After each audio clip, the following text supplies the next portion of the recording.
Bulletin आपके साथ मैं हूं दीपिका यादव। नमस्कार, गुड मॉर्निंग। आप सबके साथ में मैं हूं साक्षी मिश्रा। तो बांद्रा के बैंडस्टैंड में हम मौजूद हैं और यहाँ पर हाई टाइड है आज, तो समुद्र की जो लहरें वो काफी नजदीक आ चुकी है।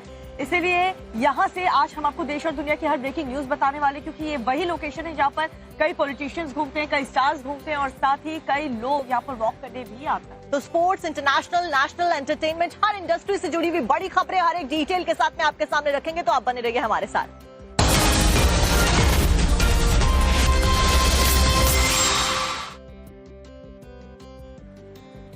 और फिट इंडिया में सबसे पहले बात करेंगे सीरिया से आ रही बड़ी खबर की, जहां पर भारतीयों का रेस्क्यू किया गया। 75 भारतीयों को सुरक्षित भारतीय दूतावास ने बाहर निकाला है। जी हाँ, ये बड़ी खबर आपको बता रहे हैं। सीरिया में फंसे 75 भारतीयों को सुरक्षित निकाल दिया गया है।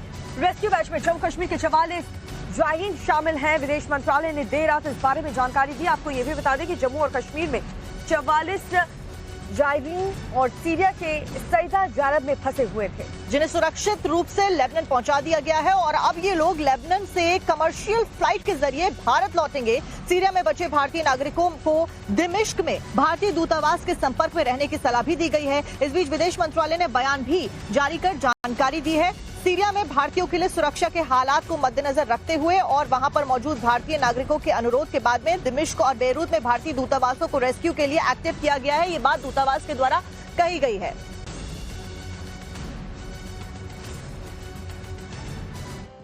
और रुक करते अगली बड़ी खबर का, जहां पर राज्यसभा के सभापति जगदीप धनखड़ के खिलाफ विपक्ष के अविश्वास प्रस्ताव के बाद आज संसद में जबरदस्त हंगामे के आसार। और देखिए, कल संसद का 11वां दिन था और इस बीच सत्र के दौरान हंगामा देखा गया और आज भी हंगामे के आसार जताए जा रहे हैं। तो ये बड़ी जानकारी आपको बता रहे हैं। विपक्ष धनखड़ को चेयर पर बैठने से रोक सकती है। इस बीच राज्यसभा सभापति के खिलाफ विपक्ष का अविश्वास प्रस्ताव को लेकर ये जानकारी। संसद के दोनों सदनों में आज भी हंगामा बड़े स्तर पर हो सकता है। कल भी अडानी का मुद्दा छिड़ता हुआ नजर आया और एक बार आज फिर से कांग्रेस के द्वारा, विपक्ष के द्वारा ये उठ सकता है मुद्दा।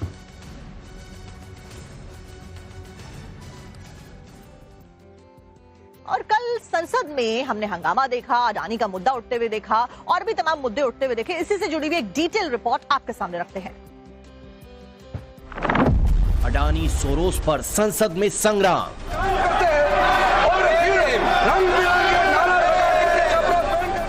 सोरोस पर लड़ाई सभापति तक आई। इन्होंने 23,000, अडानी ने 23,000। कब खत्म होगा संसद में घमासान? अडानी और कैश कांड को लेकर संसद के अंदर और संसद के बाहर जबरदस्त हंगामा बरपा है। संसद में अडानी और सोरोस की लड़ाई राज्यसभा के सभापति पर अटकी है। जी हां, विपक्ष तो अब राज्यसभा के सभापति जगदीप धनखड़ को हटाने पर अड़ा है। राज्यसभा के सभापति जगदीप धनखड़ के खिलाफ इंडिया गठबंधन ने अविश्वास प्रस्ताव का नोटिस दिया है। विपक्ष जगदीप धनखड़ पर संसद में पक्षपात करने का आरोप लगा रहा है। कांग्रेस की नवनिर्वाचित सांसद प्रियंका गांधी वाड्रा के संसद में अलग ही तेवर दिख रहे हैं। प्रियंका अडानी के मुद्दे पर हमलावर नजर आ रही हैं। प्रियंका ने आरोप लगाया कि बीजेपी संसद में अडानी मुद्दे पर चर्चा करने से डरती है। जो प्रदर्शन कर रहे हैं वो बाहर कर रहे हैं, अपने काम करके अंदर जा रहे हैं। रोज हम कोशिश करते हैं लेकिन वो नहीं चाहते, चर्चा नहीं चाहते, तो किसी न किसी बहाने अनजान करा रहे हैं। विपक्ष के हंगामे और शोर शराबे की वजह से संसद की कार्यवाही ठप है। हर दिन संसद की कार्यवाही शुरू होती है। लगता है कि आज संसद सुचारू रूप से चलेगा और गंभीर मुद्दों पर संसद के पटल पर चर्चा होगी, लेकिन फिर वही होता है जिसकी आशंका पहले से होती है। सत्ता पक्ष और विपक्ष में घमासान शुरू हो जाता है। प्रियंका गांधी के आरोप पर संसदीय कार्य मंत्री किरण रिजिजू ने जोरदार पलटवार किया है। उन्होंने कहा कि कांग्रेस पार्टी और उनके साथियों ने लगातार चेयर का अपमान किया है और चेयर के डायरेक्शन को भी नहीं मानते हुए बहुत गलत तरीके से सदन में व्यवहार किया है। कांग्रेस पार्टी और उनके साथियों ने लगातार चेयर का अपमान किया है और चेयर का डायरेक्शन को भी नहीं मानते हुए बहुत गलत तरीके से सदन में व्यवहार किया है।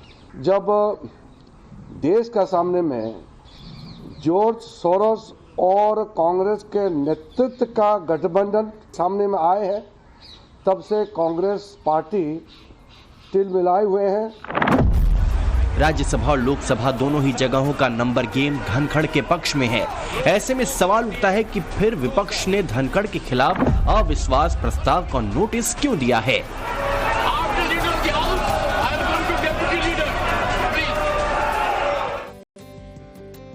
इस पीछे का और ब्रेकिंग न्यूज आपको बताने जा रहे हैं। बांग्लादेश में जिस प्रकार से हिंदुओं पर अत्याचार हो रहा है उसको लेकर के भारत में जबरदस्त आक्रोश और विरोध प्रदर्शन देखने को मिल रहा है। कुछ ऐसा ही देखने को मिला महाराष्ट्र के नागपुर में बड़ी तादाद में जो हिंदू संगठन है वो प्रदर्शन करते हुए नजर आए, लोग प्रदर्शन करते हुए नजर आए। यहाँ पर सीधे तौर पर यही मांग इन सभी प्रदर्शनकारियों की थी कि हिंदुओं के ऊपर, अल्पसंख्यकों के ऊपर बांग्लादेश में जो अत्याचार हो रहे हैं उसके ऊपर फुल स्टॉप लगना चाहिए, उसको रोकना चाहिए। साथ साथ में राजस्थान से भी तस्वीरें सामने आई जहां पर उदयपुर में भी इसी तरीके का प्रदर्शन देखने को मिला। तो दोनों जगहों पर हिंदू संगठन एक्टिव होकर हिंदुओं के हितों की रक्षा की मांग उठाते हुए नजर आए। बांग्लादेश में हिंदुओं के ऊपर हो रहे अत्याचार को रोकने की मांग उठाते हुए नजर आए। तस्वीरों में साफ तौर पर देखा जा सकता है। तस्वीर आपको दिखा रहे हैं विरोध प्रदर्शन की, कैसे हिंदू संगठन के लोग इकट्ठा हुए और जबरदस्त प्रदर्शन कर रहे हैं। राजस्थान के उदयपुर में भी यहाँ पर विरोध प्रदर्शन देखने को मिल रहा है। बांग्लादेश में हिंदुओं पर अत्याचार का विरोध यहाँ पर किया जा रहा है। देखिए, दो तस्वीरें हम आपको दिखाएंगे जहां पर एक तरफ उदयपुर में बड़ी संख्या में लोग प्रदर्शन करते हुए नजर आए, वहीं दूसरी तरफ नागपुर में प्रदर्शन करते हुए नजर आए।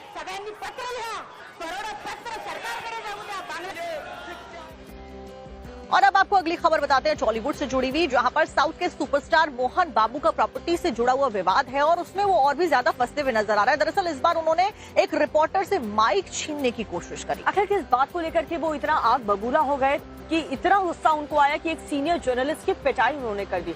दिखाते हैं आपको पूरा मामला। पहले रिपोर्टर से माइक छीना, फिर माइक से रिपोर्टर पर अटैक किया।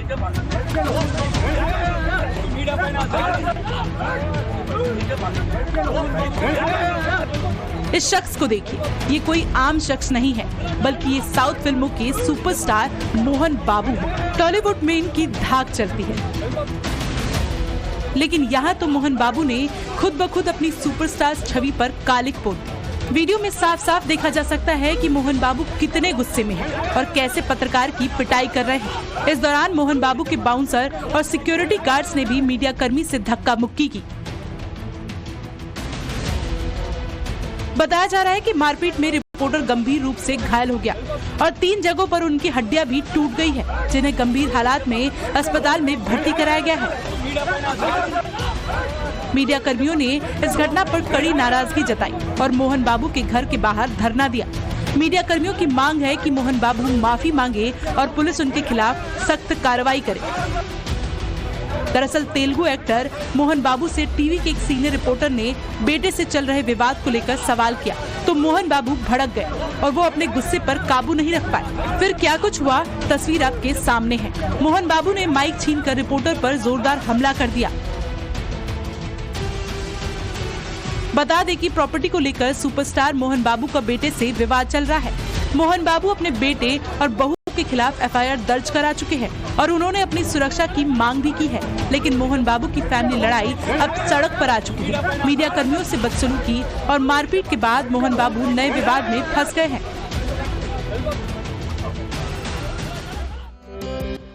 अगली खबर मध्य प्रदेश से आपको बताने जा रहे हैं। मध्य प्रदेश के उमरिया की है, जहां पर 2 सांबर कुएं में गिर गए। चौंका देने वाला मामला सामने आया। तस्वीरें आप तक पहुंचाते हैं। ये क्या है?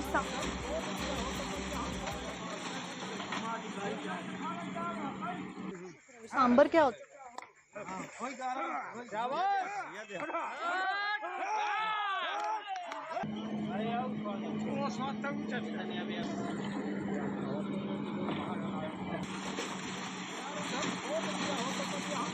इसकी सूचना दी, सांबर को कोई नुकसान न हो, लिहाजा रेस्क्यू टीम ने जेसीबी की मदद से रास्ता भी बनाया, जिसके बाद दोनों सांबर खुद ब खुद बाहर निकल आए।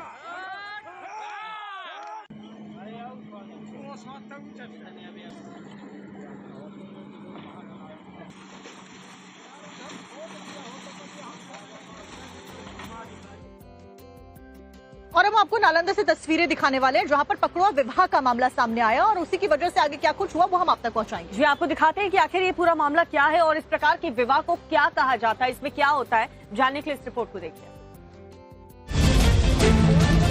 बिहार में फिर आया पकड़ुआ विवाह का मामला। पहले लड़के को बंधक बनाया गया और फिर उसकी जमकर पिटाई की गई, तब जबरन उसका विवाह कराया गया। हैरान और परेशान करने वाला सनसनीखेज मामला नालंदा जिले के रहुई थाना इलाके के जगनंदनपुर गांव का है। पूरी कहानी आपको बताएंगे, उससे पहले इन दो तस्वीरों को देखिए। पहले वीडियो में देखा जा सकता है कि युवक की जबरन शादी कराई जा रही है। इस दौरान कुछ लोग लड़के को पकड़े हुए दिखाई दे रहे हैं, जबकि दूसरे वीडियो में देखा जा सकता है कि लड़का अस्पताल में स्ट्रेचर पर लेटा हुआ है। वो दर्द से कराह रहा है और उसके हाथ में ड्रिप लगी हुई है। पीड़ित युवक का नाम लवकुश है, जो बिहार शरीफ कोर्ट में मुंशी का काम करता है। तो सराय होल्ड से जाम में पकड़ा है, जाम का फायदा उठाया। हाँ। ले गया, पहले मारा भर पेट। हाँ। उसके बाद ले गया, जब हमारे कर दिया तब ले गया। अच्छा, तो जबरदस्ती शादी कराया है? जबरदस्ती कराया। अच्छा, कितना आदमी था मारपीट में? मारपीट में पहले 3 था, और बाद लगा 3-4 और आया। अच्छा। हाँ।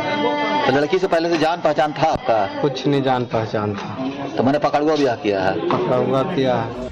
हालांकि युवक के परिवार वालों की सूचना पर मौके पर पुलिस पहुंची। युवक को छुड़ाकर इलाज के लिए अस्पताल में भर्ती कराया गया। फिलहाल पुलिस मामले की जांच कर रही है।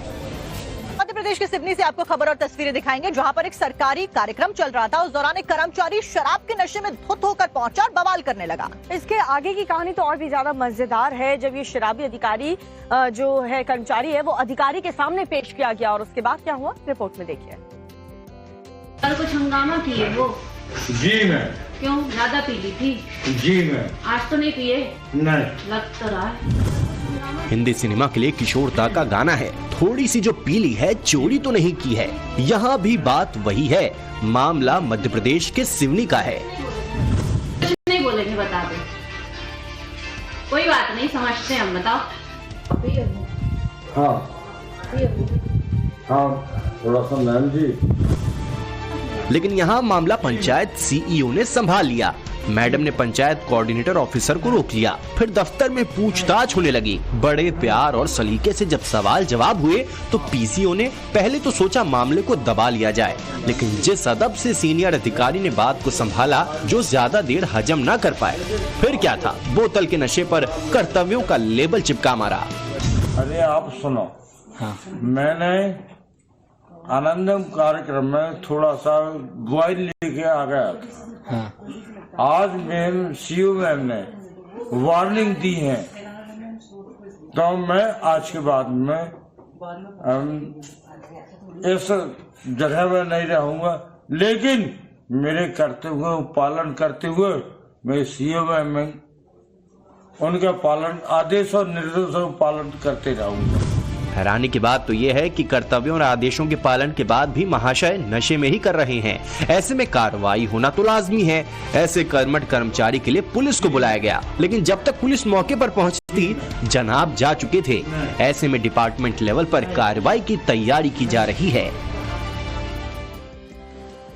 अब खबर गुजरात के अहमदाबाद से आपको बताने जा रहे हैं, जहां पर पुलिस की कस्टडी में एक जो सीरियल किलर है उसकी मौत हो गई।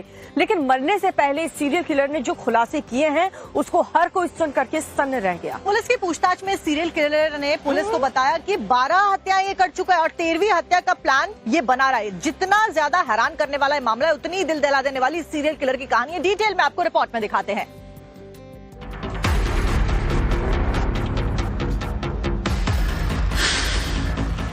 ये चेहरा एक के बाद एक हत्याएं करने वाले उस गुनहगार का है, जो तंत्र मंत्र के बहाने 12 लोगों की हत्याएं कर चुका है। ये चेहरा उस दरिंदे का है, जिसकी अब पुलिस कस्टडी में संदिग्ध परिस्थिति में मौत हो चुकी है।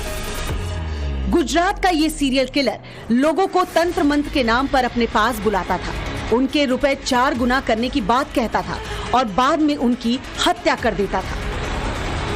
हाल ही में पुलिस की गिरफ्त में आए सीरियल किलर की हत्या करने का तरीका सुनकर आप चौंक जाएंगे। सीरियल किलर नवल सिंह चावड़ा उर्फ भुआ लोगों को अनुष्ठान के नाम पर पैसे लेकर बुलाता था, फिर कभी चाय या शराब में या कोल्ड ड्रिंक में उनको सोडियम नाइट्रेट पिलाकर उनकी हत्या कर देता था। सोडियम नाइट्रेट पीने के 20 मिनट के अंदर ही हार्ट अटैक से शख्स की मौत हो जाती थी। चावड़ा की सीरियल किलर बनने की कहानी कुछ इस तरह शुरू होती है जब उसे लगता है कि उसकी माँ, दादी और चाचा उसके रास्ते का सबसे बड़ा रोड़ा बन सकता है, इसलिए सबसे पहले उसने सोडियम नाइट्रेट से उन तीनों की हत्या कर दी। मौत से पहले भुवा ने कई चौंकाने वाले खुलासे किए हैं। भुवा ने पिछले 13 साल में 12 लोगों की हत्या करने की बात कबूल की। बताया जा रहा है कि पैसे के लालच में इस सीरियल किलर ने एक YouTube चैनल भी बनाया हुआ था। ये 13वीं हत्या की प्लानिंग में था। पुलिस ने उसे पकड़ लिया। ये तांत्रिक हमें एक इन्फॉर्मर के आधार पर मिला और उसकी धरपकड़ करी और फिर हमको एविडेंस मिला कि उसका ऐसा प्लान सच में था। शुरुआती जांच में ये पता चला है कि भुवा क्राइम पेट्रोल शो को बहुत ज्यादा देखा करता था और उसे प्रेरणा लेकर सोडियम नाइट्रेट का इस्तेमाल किया करता था। भुवा को सोडियम नाइट्रेट सुरेंद्र नगर की एक लैब से मिला था। अहमदाबाद में पुलिस हिरासत में हुई सीरियल किलर की मौत की जांच करवाई जाएगी, मगर इस सीरियल किलर ने मौत से पहले पुलिस के सामने जो खुलासे किए हैं उससे हर कोई सन्न है। अहमदाबाद से हितेन विठलानी की रिपोर्ट।